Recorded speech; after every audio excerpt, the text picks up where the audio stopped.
Mana duit saya ni? You ada jumpa duit saya tak? RM50? Tak ada.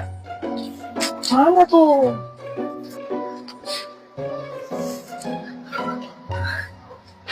Tak mungkin. Ada dekat sini. Tak apa, aku tunggu sini sampai duit tu keluar. Awak diri kini sini tak apa? Saya tak apa, saya mau exercise. Oh ya, baiklah saya tunggu sini. Dia mesti akan keluar.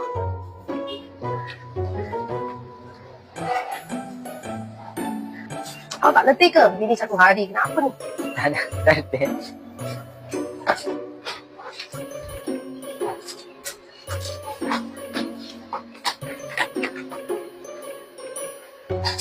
Lagi ke? Ha.